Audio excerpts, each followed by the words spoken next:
thanking you for having me here this evening. I'm an ex-Jordanhill student, and it's lovely to be back, especially tonight, for the last time, potentially, so thank you, great to be here. I'm going to talk this evening, my name, first of all, is Sarah Gardyne, and I'm a primary 5-4 teacher in Battlefield Primary in the south side of Glasgow.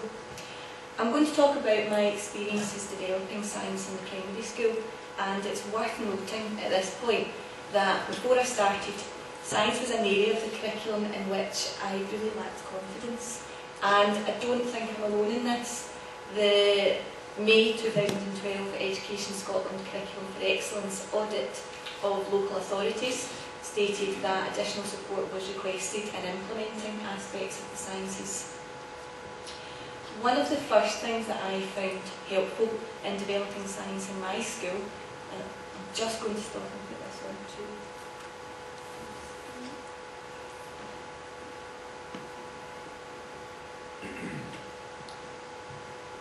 One of the first things that I found helpful was to conduct an overview, a sort of inventory of science resources with a neighbouring primary school, and this is a very productive collaborative relationship to have if you can, because it doubles your resources, your lesson plans, and two heads are much better than one. My colleague and I decided initially to sort our resources by the 5 organisers as outlined in the Curriculum for Excellence. So we have Planet Earth, biological systems, topical science, materials, and forces, electricity and waves. I wanted to enthuse, to motivate and to get the children excited about science, so with the permission of the senior management team in school, I decided to run a whole school science week from the 12th to the 16th of March. I ran this to coincide with the British Science Association's National Science and Engineering Week, and if you decide to do something similar and you register your event with them, then you get access to a whole host of resources. There are planning guides, there are suggested activities, there are marketing materials, there are competitions to enter, and in particular, their Science on a Shoestring guide, which you can download for free from their website, has suggestions for sourcing free speakers and activities and getting funding for your event as well. Even if you're not running a whole school event, and you don't have to, there are plenty of worthwhile activities for use in the classroom.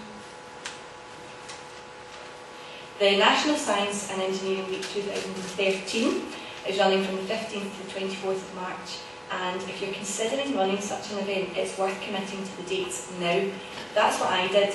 It seems very, very daunting having a whole school event, but once you have set your dates, then you have to go with it, and it's much easier to then start planning activities. Each year, Science Week has a theme. 2012 was Our World in Motion. 2013 is still to be decided, but I would really recommend working from a theme, and it's a good way to start your Science Week if you're looking for ideas. My aim for Battlefield Primary Science Week was to give every class in the school, of which there are 13, a daily science activity which stemmed as many of the experiences and outcomes as possible. As such, despite what I've just said, I decided not to stick with the World in Motion theme. However, I did end the event in a science fair, which was themed to link with Battlefield Primary centenary celebrations. It's our centenary year at the moment, and you can see the homework task that I issued to all the children. I would suggest at the end of your science week or your science event to have some form of celebration of learning. This could be linked to a homework task, as mine was, but it doesn't have to be. Entries were displayed in our hall by decade, so that when classes came to visit, they walked through 100 years of science. And I've got some examples of the work that was brought back. If you've not had a chance to read that, I just asked the children to research an aspect of science from the last 100 years, and therefore it tied in with our centenary celebrations. So we had 1910s. The earlier years were, I think, quite difficult for the children, but we did still manage.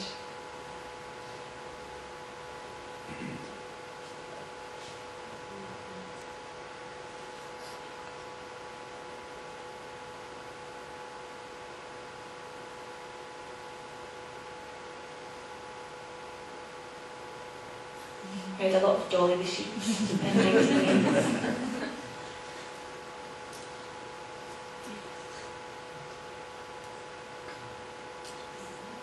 And these are just some individual entries. This was an apple tree, which I thought was a brilliant idea, going through the history of Apple.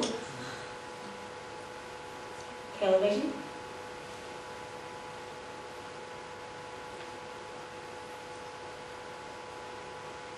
Do you know what? This is ironic as a science person. I think I'm supposed to aim at something here. I don't think I'm doing it.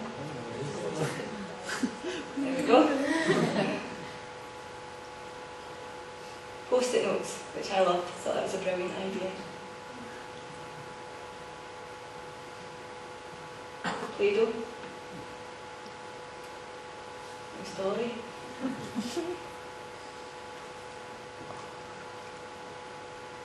There was a lot of children who chose to research the moon landing. And entries could be presented in any way at all. There was personal projects, there was posters, there was full-scale models. Every child at the end was presented with a science award. Inviting a presenter to your event is a really powerful way to teach pupils about science, as well as having very relevant enterprise links, because you have the real astronomer, you have the real scientist. I use, and I cannot recommend enough, STEM ambassadors, who you may have heard of. They're everyday people from real working backgrounds, and they offer their time on a voluntary basis to come in and to inspire and to enthuse students about science and about STEM subjects within schools. The best way to organise this is to contact them via their website, and I do have details of that which I'll leave later on. We were lucky enough to have a BAE engineer. You can see they're doing some optical surveying. We had a fire engineer, there was a lecturer in medicine, and there was an astronomer, but you can actually tailor requests to suit your school and to suit your specific needs.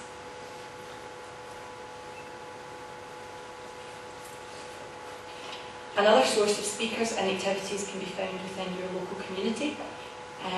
Glasgow University ran free workshops which our senior children attended, and this gave them the opportunity to use real equipment in a real lab and work with real scientists. We also issued a plea to parents, and we arranged visits from local businesses who had science links, so we used Hoot Cells and Think Science, and they were thoroughly enjoyed by the children. We also had some very kind students from Jordanhill, from the BA programme, who came to volunteer at the event, and their assistance was invaluable. So thank you very much. Some of the science activities. The owls were very, very popular.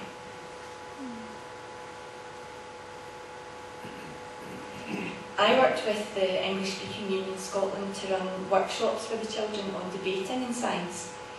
Debating being a fantastic tool through which to explore the more topical issues in science. I also at this point ran a CPD session for the staff in the school, where they were introduced to some types of debate, a balloon debate, an alley debate, and also a more formal structured debate. If you are running a full science week, don't forget about the staff in your school. It's great if you can arrange something that they will be interested in as well, something that can be sustained and that they can go on to implement with their class. The debating workshops that we led with the children culminated in a whole school debate on renewable energy, which the older children took part in, the older children produced, and the younger children went to watch. We had children for and against wind power, solar power, hydro energy and geothermal energy. And you could hold a debate on countless science topics and at all ages and stages. It could be favourite Scottish scientists, it could be pros and cons for having a wind farm in the playground, it could be the greatest invention. Following on from Science Week, I issued an evaluation to pupils and staff, and although I chose to do it in a formal way, you could just also have a chat with people, find out what they thought. I found it extremely worthwhile, and I was able to list points for development and strengths for subsequent science weeks. I also made a directory of contacts, which is important for the future, and it sounds obvious, but I made sure to formally thank all the participants in writing for their efforts, and it's easier if you do that to then welcome visitors back into your school. I found the process of organising a science week to be extremely worthwhile and a great stepping stone for developing science within the school. Class teachers commented that they felt more confident in delivering science as a result of the week, and the activities that were provided also developed the 4 capacities and tied in well with the 4 contexts for learning.